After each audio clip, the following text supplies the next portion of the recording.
Anthony Quinn finalmente quebra o silêncio. Sobre John Wayne, Anthony Quinn nasceu. Antônio Rodolfo Quinn, Oaxaca, em 21 de abril de 1915 em Chihuahua, México. A infância de Quinn foi marcada pela pobreza e pelo deslocamento.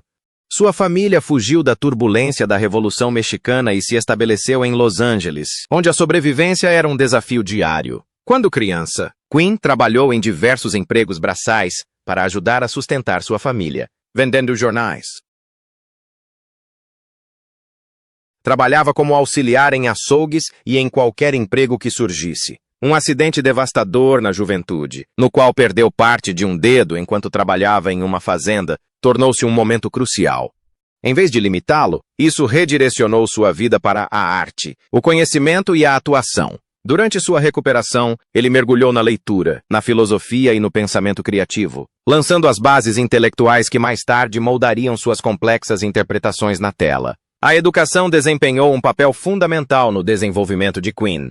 Ele frequentou a escola noturna e estudou arquitetura com o lendário Frank Lloyd Wright, que notoriamente incentivou os instintos artísticos e a curiosidade intelectual de Quinn. Embora Quinn tenha eventualmente abandonado a arquitetura, a disciplina aguçou seu senso de estrutura, equilíbrio e design, qualidades que mais tarde se manifestaram em sua atuação, pintura e escultura. A atuação logo se tornou sua verdadeira vocação, oferecendo-lhe uma plataforma para canalizar sua intensidade, intelecto e experiência de vida em forma dramática. Quinn entrou em Hollywood na década de 1930, uma época em que as oportunidades para atores de origem não europeia eram extremamente limitadas. No início de sua carreira, ele frequentemente era escalado para papéis secundários como vilões, estereótipos étnicos ou trabalhadores sem nome. Mesmo nesses papéis restritos, sua presença era inconfundível. Ele conferiu profundidade, presença física e peso emocional a papéis que outros poderiam ter considerado secundários. Sua determinação em transcender as limitações da indústria era implacável e, com o tempo, seu talento se tornou impossível de ignorar. Sua grande oportunidade surgiu com Viva Zapata, de 1952, no qual interpretou Eufêmio Zapata ao lado de Marlon Brando. A atuação de Quinn foi crua, apaixonada e profundamente humana, rendendo-lhe seu primeiro Oscar de melhor ator coadjuvante. Ele seguiu esse triunfo com outra atuação premiada com o Oscar em Sede de Viver, 1956, interpretando o atormentado pintor Paul Gauguin. Essas conquistas foram monumentais, não apenas para Quinn pessoalmente, mas para Hollywood como um todo, desafiando normas arraigadas e provando que a grandeza não podia ser limitada por raça, sotaque ou origem. Ao longo de sua longa e prolífica carreira, Anthony Quinn tornou-se conhecido por sua versatilidade. Ele interpretou gregos, árabes, italianos, nativos americanos, espanhóis, mexicanos e inúmeros outros, muitas vezes tornando-se a personificação definitiva de culturas inteiras nas telas. Seu papel mais icônico foi em Zorba, o Grego, de 1964, onde sua atuação exuberante e inspiradora capturou o espírito de alegria, tristeza, desafio e liberdade. Zorba não era apenas um personagem, era uma expressão da própria filosofia de Quinn, uma celebração da vida em toda a sua beleza e brutalidade. Depois de dominar as telas com um ímpeto quase imparável ao longo das décadas de 1950 e 1960, sua carreira naturalmente entrou em uma fase mais tranquila e reflexiva na década de 1970, mas nunca perdeu seu poder ou prestígio. Em vez de desaparecer, ele se consolidou como um estadista cinematográfico experiente, escolhendo seus projetos com cuidado e trazendo profundidade, seriedade e autoridade emocional a cada atuação. Embora tenha aparecido com menos frequência do que em seus anos de auge, cada papel carregava a marca inconfundível de um ator que não tinha mais nada a provar e tudo a expressar. Durante essa fase posterior, ele se voltou para personagens complexos, muitas vezes com múltiplas camadas morais, que se beneficiavam de sua experiência de vida e presença marcante. Filmes como O Magnata Grego, 1978, permitiram que ele canalizasse sua influência e carisma do mundo real em personagens inspirados em figuras extraordinárias, enquanto Os Filhos de Sanchez, 1978, exibiu sua intensidade emocional crua, conquistando aclamação generalizada por sua representação implacável de família, luta e identidade cultural. Essas atuações lembraram ao público e à crítica que seu talento não havia diminuído, mas sim amadurecido. Com o passar dos anos, ele continuou a surpreender novas gerações de cinéfilos. Em Vingança, 1990, ele entregou uma atuação poderosa e melancólica, repleta de paixão e traição. O filme Jungle Fever, de Spike Lee, de 1991, apresentou-o ao público contemporâneo, comprovando sua capacidade de se adaptar perfeitamente à narrativa moderna sem perder sua autenticidade. Mesmo em grandes sucessos de bilheteria como Last Action Hero, de 1993, ele se destacou, conferindo credibilidade e seriedade ao espetáculo com sua inconfundível presença em cena. Talvez o mais memorável seja A Walk in the Clouds, de 1995, que ofereceu uma comovente lembrança de seu carinho romântico e paternal, envolvendo sua lendária intensidade em ternura e sabedoria. Nessa fase da sua carreira, cada aparição era como um evento, uma oportunidade de testemunhar um ator magistral demonstrando toda a sua experiência. Embora o ritmo de trabalho tenha diminuído, o impacto permaneceu inalterado. Seus filmes posteriores são um testemunho de resistência, evolução e da rara capacidade de se manter cativante ao longo de décadas em uma indústria em constante transformação. Ao longo de sua carreira, Queen atuou em mais de 150 filmes, trabalhando em diversos gêneros, culturas e idiomas. Ele interpretou líderes beduínos, revolucionários, artistas, reis, camponeses, sacerdotes e guerreiros com igual convicção. Filmes como La Estrada, Lawrence da Arábia, Os Canhões de Navarone, Jesus de Nazaré e A Mensagem consolidaram ainda mais sua reputação como um ator de renome internacional. Suas atuações eram marcadas por honestidade emocional, presença física e uma rara capacidade de comunicar conflitos internos sem palavras. Além de atuar, Queen era um artista apaixonado. Ele pintou e esculpiu ao longo de sua vida, produzindo milhares de obras que refletiam seu mundo interior, ousadas, emotivas e profundamente pessoais.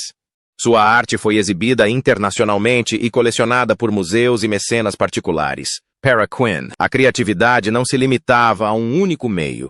Era uma forma de ser, um diálogo constante entre mente, corpo e alma. A vida pessoal de Anthony Quinn foi tão apaixonada, complexa e repleta de manchetes quanto os personagens marcantes que ele interpretou nas telas. Por trás da intensidade vulcânica que projetava no cinema, havia um homem movido por amor, desejo, inquietação e uma profunda sede de conexão. Qualidades que moldaram uma história de amor tão dramática quanto qualquer épico de Hollywood. Em 1937, no início de sua carreira, Quinn casou-se com a atriz Catherine DeMille, filha do lendário cineasta Cecil B. DeMille. A união o colocou firmemente no seio da realeza de Hollywood e lhe proporcionou tanto oportunidade quanto visibilidade em um momento crucial de sua vida. Juntos, Anthony e Catherine construíram uma família de 5 filhos. Por muitos anos, pareceram personificar a imagem de um ator em ascensão ancorado na estabilidade familiar. Contudo, por trás do espírito ferozmente independente e do apetite insaciável pela vida de Quinn, o casamento se desgastava.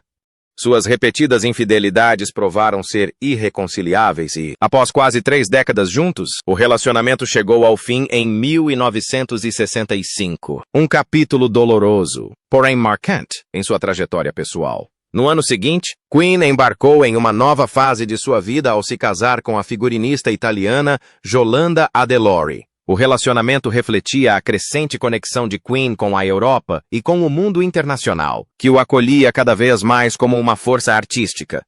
Juntos, tiveram 3 filhos e, por um tempo, o casamento ofereceu a promessa de renovação e equilíbrio. No entanto, a reputação de Quinn, como um homem irresistivelmente atraído pelo romance, o acompanhou também nessa união. Durante o casamento com Yolanda, ele manteve um relacionamento de longa data com Friedel Dunbar, com quem teve mais 2 filhos, complicando ainda mais um cenário doméstico já frágil. Para além desses relacionamentos, a lenda romântica de Quinn expandiu-se para o folclore de Hollywood. Seu nome passou a ser associado a algumas das atrizes mais icônicas da Era de Ouro, incluindo Carole Lombard, Rita Hayworth, Ingrid Bergman e Maureen O'Hara. Esses casos, tanto rumores quanto confirmações, contribuíram para o mistério que o cercava, reforçando sua imagem de figura carismática e extraordinária, cujo magnetismo transcendia as telas.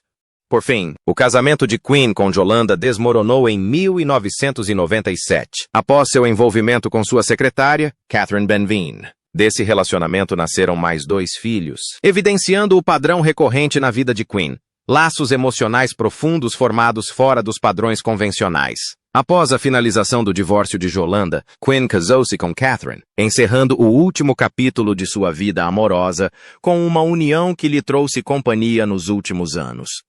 Durante décadas, Anthony Quinn manteve-se praticamente em silêncio sobre sua relação complexa com John Wayne, apesar de ter trabalhado ao lado do icônico astro do faroeste durante a era de ouro de Hollywood.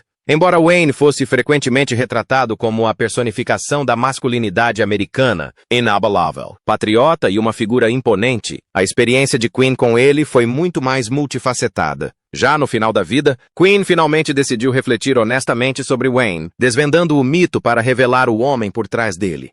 John Wayne era uma força da natureza, disse Quinn certa vez. Quando ele entrava em um set de filmagem, tudo mudava. Você o sentia antes mesmo de vê-lo.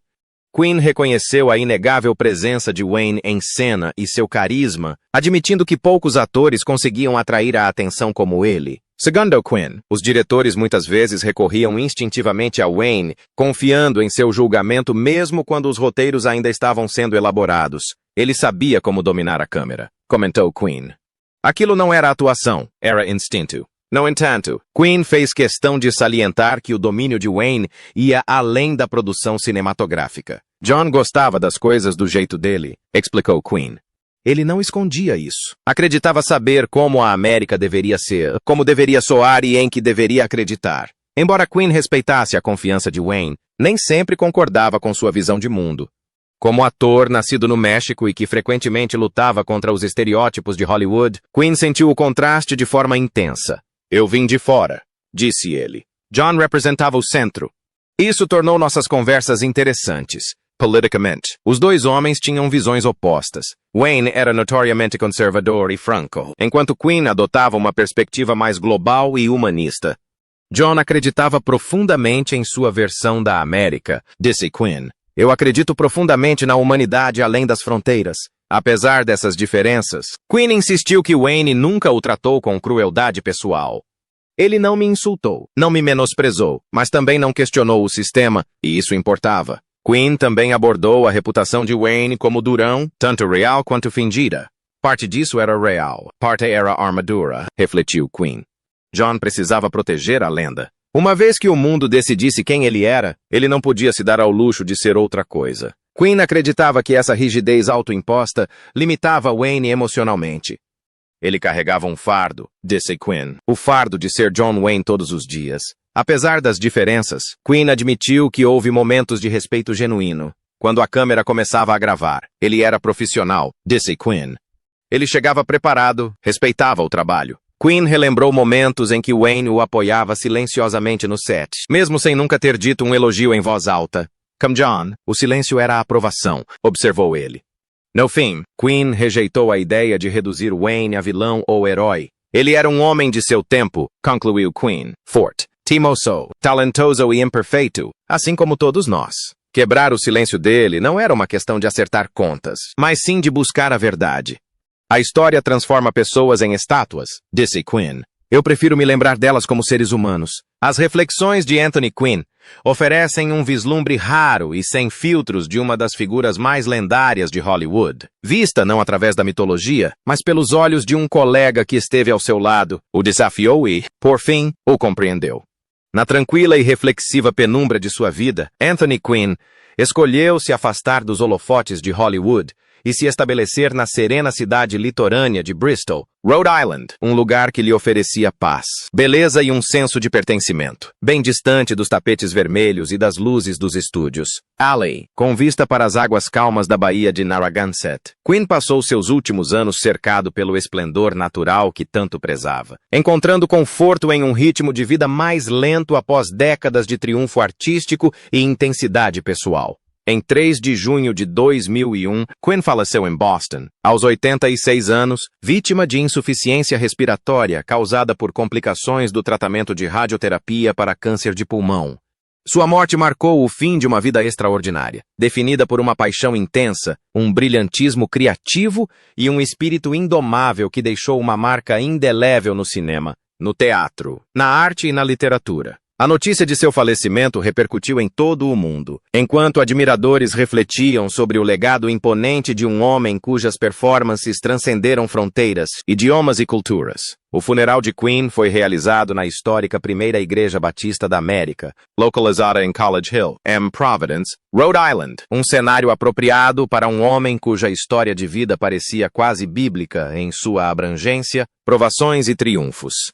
A cerimônia solene reuniu familiares, amigos e admiradores que se juntaram para homenagear não apenas um ator lendário, mas um ser humano profundamente complexo, que viveu com extraordinária intensidade e autenticidade.